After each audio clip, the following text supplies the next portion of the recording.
तो फिल्म की शुरुआत होती है एक लड़की से जो प्लास्टिक सर्जरी के बाद अपनी बॉडी से पट्टियां हटा रही थी। ये लिली को थी जिसने खूबसूरत दिखने के लिए फेस की ही नहीं पूरे जिस्म की सर्जरी करवा ली थी। दूसरी तरफ हमें एक पुलिस ऑफिसर मिस्टर असाडा को दिखाया जाता है। वो और उसकी असिस्टेंट इस टाइम लिलिको के ही बारे में बातें कर रहे थे। लिलिको ने सर्जरी करवाई थी फेम हासिल करने के लिए, यानी मशहूर होने के लिए। लोग नहीं जानते थे कि लिलिको का जिस्म और चेहरा असली नहीं है, पर मिस्टर असाडा ये बात जानते थे। वो अपनी असिस्टेंट से कहते हैं कि मुझे कभी भी लिलिको की बोन्स और मसल्स की मूवमेंट सेम नहीं लगी। साफ मतलब है कि उसने बहुत सारी सर्जरीज करवाई हुई हैं और उसकी खूबसूरती बस ऐसे ही है जैसे कोई फल बाहर से बहुत खूबसूरत दिख रहा हो लेकिन अंदर से गल सड़ गया हो।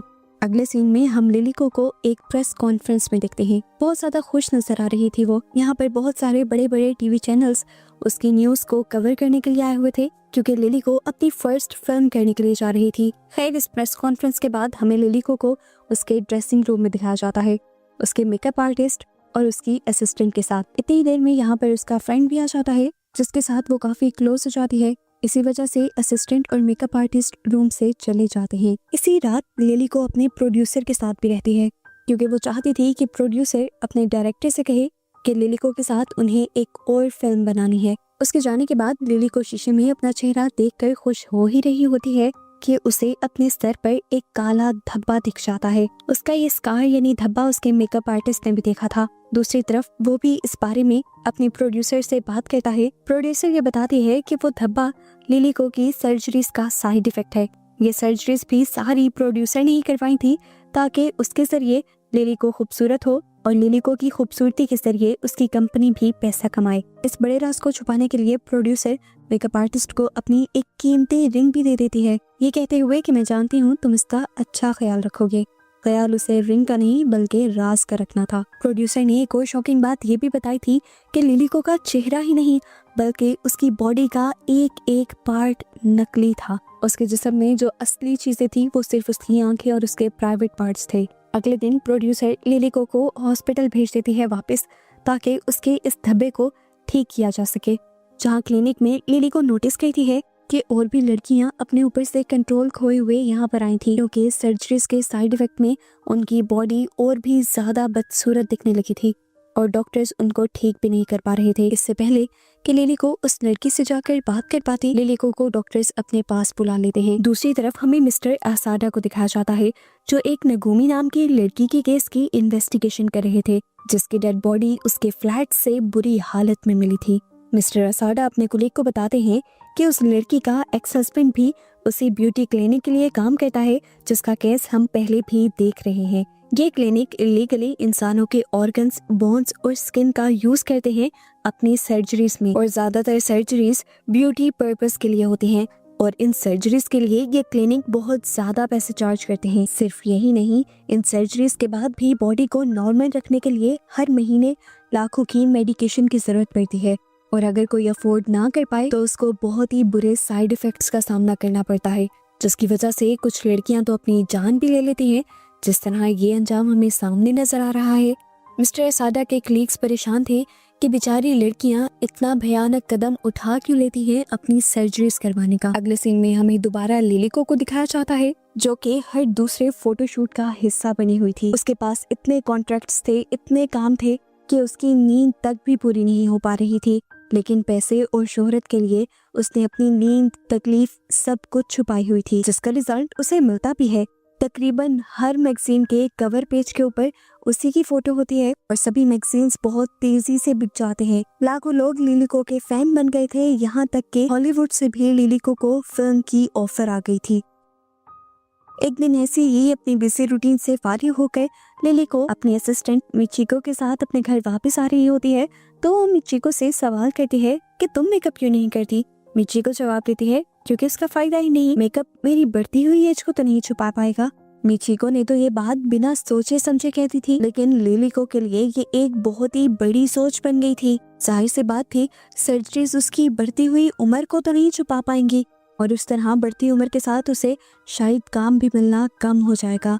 इस सोच की वजह से लिलिको काफी डिप्रेस हो जाती है। सोचते हुए उसे ये भी ख्याल आता है कि काश उसके पास कोई ऐसा होता जो उससे सच में प्यार करता मिचिको उसे दिलासा देती है कि लाखों लोग आपको पसंद करते हैं, पर लिली को कहती है कोई ऐसा नहीं है मेरे पास जो मुझसे प्यार करे। बस इन्हीं बातों को करते हुए वो इस टाइम मिरर के सामने बैठी हुई थी और जैसे ही वो अपने माथे से बाल हटाती है तो देखती है कि उसके सर पे बना हुआ निशान और भी ज्यादा गहरा हो चुका था। उसने जब अपना मेकअप साफ किया तो उसके मुंह पर और भी बहुत से निशान थे और ये देखकर वो रोने लग गई। उसे डर था कि अगर ये निशान या उसकी सच्चाई सबके सामने आ गई कि उसका चेहरा सर्जरी की वजह से खूबसूरत है तो लोग उससे नफरत करने लगेंगे। वो लाखों लोग जो अब उसे पसंद करते हैं वही सब उसके बारे में बातें बनाएंगे।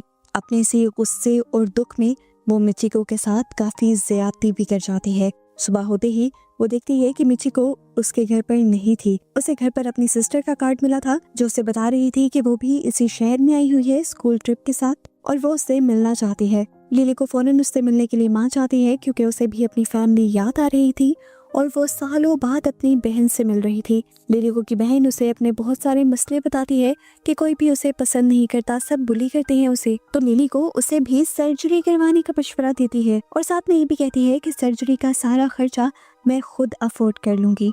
यहाँ से फ्री होकर लिली को दोबारा जाती है अपने ब्यूटी क्लिनिक में क्योंकि पिछली रात उसने देख लिया था कि उसकी बॉडी पर और भी बहुत सारे निशान आ गए थे। डॉक्टर नोटिस करते हैं कि इस मर्तबा उसकी स्किन भी ढीली होने लगी थी और उसे भी टाइट करने की जरूरत थी। इसीलिए डॉक्टर एक और सर्जरी करने का डिसाइड करते हैं और ये सर्जरी कम मुंह पर सिलाई कढ़ाई ज्यादा लग रही थी। लिली को के मुंह पे निशान बना दिए गए थे और लिली को बगैर एनेस्थीसिया दिए यानी बगैर सुन किए लिली को का ये ऑपरेशन हो रहा था। सुई के जरिए उसकी स्किन को टाइट किया जा रहा था और लिली को बहुत ज्यादा दर्द हो रहा था। डॉक्टर तब उससे कहते हैं कि ये दर्द तो तुम्हें सहना पड़ेगा लिली को, याद नहीं है इस दर्द से पहले कोई तुम्हें नहीं जानता था। इन सर्जरीज ने ही आज तुम्हारी पहचान बनाई है, जो तुम आज हो वो सब इन सर्जरीज की ही वजह से हो। ये सुनकर बेचारी लिली को कुछ नहीं कहती और इतना दर्द भरा एक और ट्रीटमेंट करवा लेती है और फौरन एक नए शो पर आ जाती है। इस टाइम मिस्टर रसाडा भी उसका शो देख रहे थे। उसके बोलने के अंदाज से वो समझ जाते हैं कि लिली को अब दोबारा कुछ और करवा के आई है और अब वो अपनी असिस्टेंट से कहते हैं कि टाइम आ गया है कि लिली को भी एक्सपोज कर दिया जाए। जबकि दूसरी तरफ जब लिली को की प्रोड्यूसर को ये बात पता चलती है कि लिली को अपनी बहन को पैसे भेज रही है तो प्रोड्यूसर उसे समझाती है कि तुम ज्यादा पैसे अपने घर नहीं भेज सकती क्योंकि लिली को का जो ब्यूटी ट्रीटमेंट हो रहा है वो बहुत ही ज्यादा कॉस्टली है और आज के बाद से लिली को अपनी ब्यूटी ट्रीटमेंट के पैसे भी खुद ही लगाने थे क्योंकि प्रोड्यूसर्स और कंपनी को लिली को पर जितना पैसा लगाना था वो लगा चुके थे और अब वो एक नई मॉडल को ले आए थे यहाँ पर जो लिली को से कहीं ज्यादा खूबसूरत थी और उसकी खूबसूरती नेचुरल भी थी, जिसकी वजह से आते ही वो हिट हो जाती है। जो फोटोशूट सारे पहले लिली को मिलते थे वो शूट्स भी आधे से ज्यादा नई मॉडल को मिलने लग जाते हैं। उसे बहुत सी एड्स मिल जाती हैं, मूवीज मिल जाती हैं और आधे से ज्यादा मैगजीन्स के कवर पेज पर लिली को की जगह वो आ जाती है और इन सारी चीजों से लिली को बेइंतहा डिप्रेस हो जाती है और अपने डिप्रेशन को कम करने के लिए ड्रग्स का सहारा लेती है। इसी सारे बुरे वक्त में उसे एक और बुरी खबर ये मिल जाती है कि उसका फ्रेंड उसे छोड़कर एक पॉलिटिशियन की बेटी के साथ एंगेजमेंट कर चुका था। ये सुनकर तो लिली को पूरी तरह टूट जाती है और वो लड़का बेशर्मी से उसे कह देता है मेरी शादी तुम जैसी एक आम सी मॉडल से होना तुम्हारी खुशफहमी ही थी। लिली को अब गुस्से से पागल हो जाती है और इसके दिमाग में एक नई गेम चलने लग जाती है। इसीलिए वो अपनी असिस्टेंट मिचिको के घर खुद आती है, जहाँ कर वो देखती है कि इस टाइम मिचिको अपने हस्बैंड के साथ थी। वो शायद नहा कर निकला था। लिली को उसके करीब जाकर उससे किस की परमिशन लेते हुए उसे किस कर देती है और फिर उससे पूछती है कि क्या तुम मेरे करीब आओगे। वो लड़का पता नहीं क्यों ना नहीं कर पाया था, शायद इसी वजह से कि लिली को बहुत ज्यादा मशहूर थी। लिली को अपनी सारी हदें पार कर देती है वो भी मिचिको के सामने और मिचिको टूट जाती है अपने हस्बैंड को किसी और लड़की के साथ देखकर। वो ये सब रोक भी नहीं पाई थी क्योंकि उसे डर था कि लिली को कहीं उसे जॉब से ना निकाल दे। खैर अगले दिन लिली को अब इस कपल को अपने घर एक जरूरी काम से बुलाती है।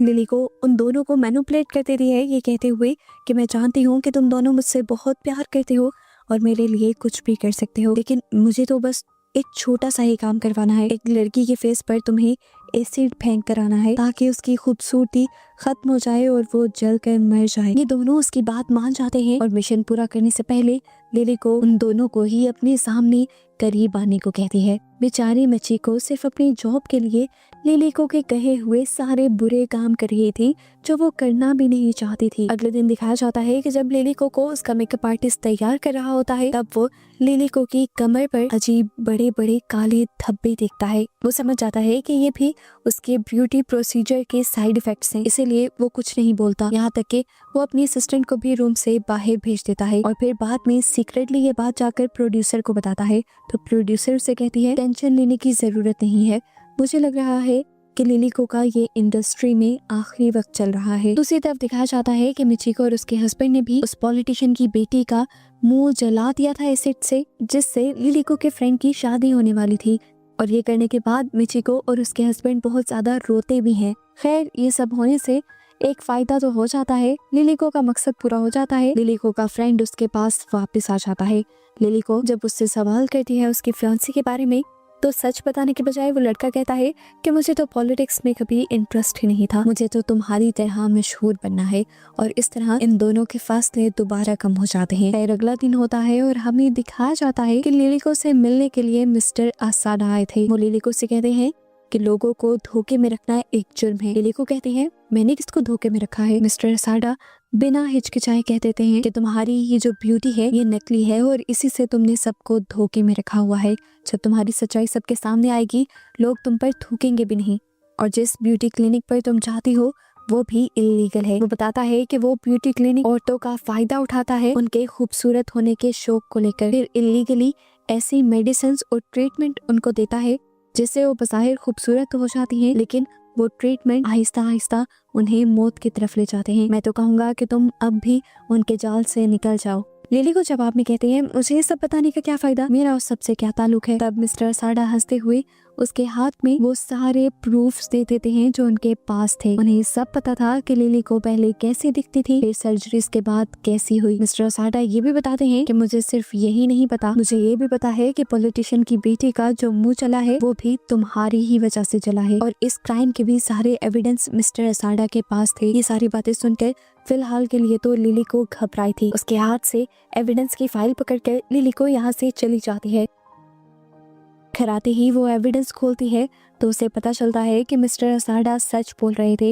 इस फाइल के अंदर लिली को की वो सारी पुरानी फोटोज भी थी जब लिली को बहुत ही मोटी और भद्दी दिखा करती थी। लिली को दोबारा से पैनिक हो जाती है कि अगर ये सच्चाई उसके सबके सामने आ गई तो क्या होगा। अपने आप को काम डाउन करने के लिए वो अपने आप को एक और ड्रग का इंजेक्शन लगा लेती है। सुबह जब उठी तब भी वो नशे में थी। उसने देखा कि मिचिको उसके लिए ब्रेकफास्ट बना रही थी। उसने टीवी ऑन किया तो उसे एक और झटका देने वाली न्यूज ये पता चली कि पहले जिस एडवर्टीजमेंट में हमेशा वो हुआ करती थी आज उस एड में भी उसकी जगह नई मॉडल ने ले ली थी। ये देखकर उसका दिमाग खराब हो जाता है और वो मिचिको को काम देती है पहले की तरह इस मॉडल का भी तेजाब से फेस जलाने का। मिचिको घबरा गई थी लेकिन कोई जवाब नहीं दे पाई थी। लिली को की आज उसी मॉडल के साथ प्रेस कॉन्फ्रेंस भी थी। स्टेज पर उस मॉडल को देखकर लिली को का कॉन्फिडेंस डाउन हो जाता है और वो अपने आप को नॉर्मल करने के लिए वॉशरूम में जाकर एक और ड्रग का इंजेक्शन अपने आप को लगा लेती है।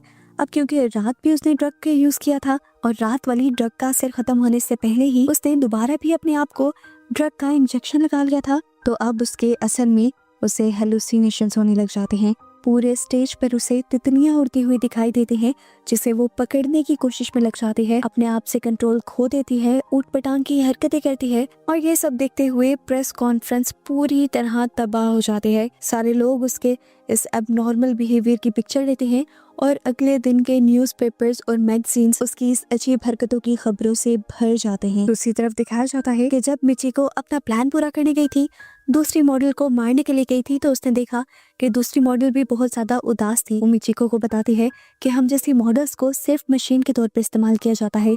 जब तक हमारा फेस होता है, हमारी जवानी होती है, हमसे पैसा कमाया जाता है और फिर हमें छोड़ दिया जाता है। उसकी बातें सुनकर मिचिको इमोशनल हो गई थी और अपना काम पूरा नहीं कर पाई थी। यहाँ अगली सुबह जब लिली को की आंख खुलती है तो उसे बहुत ज्यादा सर में दर्द हो रहा था। वो वॉमिटिंग कर रही थी। मिचिको उसे संभालने के लिए आती है और वो गुस्से में मिचिको से पूछती है क्या मेरा काम हुआ। मिचिको से बताती है कि मैं आपका काम नहीं कर पाई। ये सुनकर लिली को इतने ज्यादा गुस्से में आ जाती है कि मिचिको को थप्पड़ मार देती है और खुद अपने आप को काम डाउन करने के लिए अपने घर से बाहर निकल आती है। बाहर बारिश हो रही थी, उसे ये भी ख्याल नहीं रहा था। रूम के अंदर मिचिको के हाथ लग जाते हैं लिलिको के वो सारे एविडेंस जो मिस्टर असाडा उसे देकर गए थे। बस फिर क्या था, अपने थप्पड़ और अपने साथ किए गए हर जुल्म का बदला लेने के लिए मिचिको इन एविडेंस को बड़े बड़े प्रेस क्लब्स में भेज देती है। इतने बड़े बड़े राज थे, इनको कहाँ वक्त लगता था वायरल होने में। एक के बाद एक सारे ही लिलिको के खिलाफ सबूत इंटरनेट पर थे। हर कोई अब लिलिको के बारे में बातें कर रहा था और लिलिको से नफरत करना शुरू कर चुका था। बस वही दिन आ गया था जिससे लिलिको डरती थी, लेकिन वो नहीं जानती थी कि ये दिन इतना जल्दी आ जाएगा। इस टाइम लिलिको के घर के बाहर बहुत सारे न्यूज एंकर्स थे जो लिलिको से उसकी सर्जरीज के बारे में सवाल करना चाहते थे, पर लिलिको अपने घर का दरवाजा नहीं खोलती। जैसे जैसे उसका डिप्रेशन बढ़ रहा था, उसकी बॉडी पर मौजूद स्कार्स भी बहुत ज्यादा बढ़ने लगे थे। दूसरी तरफ हमें मिस्टर असाडा को दिखाया जाता है, जिनको पुलिस वाले सस्पेंड कर देते हैं क्योंकि मिस्टर असाडा ने ब्यूटी क्लिनिक की इंफॉर्मेशन को लीक कर दिया था बिना किसी अथॉरिटी और परमिशन के। और ऐसा करके उन्होंने ब्यूटी क्लिनिक वालों को एक मौका दे दिया था अपने आप को कवर करने का, लेकिन पुलिस उस मौके से पहले ही उस ब्यूटी क्लिनिक वालों को पकड़ना चाहती थी। जिस एडवर्टाइजमेंट कंपनी ने लिलिको को इंडस्ट्री में इंट्रोड्यूस करवाया था, उनके ऊपर भी प्रेशर बढ़ जाता है लोगों के सवालों का जवाब देने का। आखिर उन्हें भी प्रेस कॉन्फ्रेंस रखनी पड़ती है और प्रोड्यूसर लिलिको को समझा कर जाती है कि मैंने तुम्हारे लिए एक स्क्रिप्ट लिखी है, इसका एक एक लफ्ज रट लो, तुम इस स्क्रिप्ट के अलावा कुछ नहीं बोलोगी, बाकी सब कुछ हमारा लॉयर संभाल रहेगा। लिलिको की वजह से उनकी कंपनी की रेपुटेशन भी बहुत ज्यादा गिर गई थी। उसके जाने के बाद यहाँ पर मेकअप आर्टिस्ट आ जाता है जो मेकअप के जरिए लिलिको के सारे स्कार्स को, सारे निशानों को छुपा देता है। जिसके बाद अब लिलिको प्रेस कॉन्फ्रेंस के अंदर आ जाती है। लिलिको जानती थी कि कोई भी उसकी बात पे यकीन नहीं करेगा और ना ही कोई अब उसे पसंद करता है। अपनी इस प्रेस कॉन्फ्रेंस को हमेशा के लिए यादगार बनाने के लिए लिलिको अपने हाथ में एक चाकू लेकर आती है और सभी के सामने अपनी आंख के अंदर स्टैब कर देती है। और उसकी इस हरकत से उसका आखिरी मैगजीन भी काफी ज्यादा पॉपुलर जाता है। जो भी हुआ था, लिलिको का अब करियर तबाह हो गया था और जिस ब्यूटी क्लिनिक ने करियर तबाह किया था उसके बारे में किसी ने पूछा भी नहीं ज्यादा और ना ही उसे बंद किया गया। हम मिस्टर असाडा और उसके असिस्टेंट को रोड से गुजरता हुआ देखते हैं और तभी एक लड़की उनके पास आती है उनसे एक एड्रेस पूछने के लिए। ये लड़की उन्हें काफी जानी पहचानी लग रही थी, तो मिस्टर असाडा अपने असिस्टेंट को बताते हैं कि ये लड़की लिलिको की बहन है जिसने भी अब सर्जरी करवा ली थी। वो ब्यूटी क्लिनिक बंद नहीं हुआ था इलीगल काम करने के बावजूद भी, क्योंकि उस ब्यूटी क्लिनिक की डिमांड थी। खैर अब हमें दिखाया जाता है उस मॉडल को जो लिलिको की जगह आई थी। हर जगह बस अब उसी के चर्चे थे। अपना काम खत्म कर जैसे ही वो अपने कमरे में वापस आती है तो अपने चेयर पर किसी को बैठा हुआ देखती है। चेयर जैसे ही मुड़ती है तो हमें दिखाई देता है कि ये कोई और नहीं बल्कि लिलिको ही थी, जो नई मॉडल को देखकर स्माइल करती है। और यहाँ इस मिस्ट्री के साथ ये मूवी एंड हो जाती है कि आखिर लिलिको आखिरी मर्तबा उसके पास आई क्यों थी। क्या वो उसे मारकर अपने करियर के खत्म होने का गुस्सा निकालना चाहती थी या अपना सब कुछ छीनकर उसके पास जाने का बदला लेना चाहती थी। आपको क्या लगता है कि लिलिको वापस क्यों आई थी? कमेंट में जरूर बताइएगा। Thanks for watching.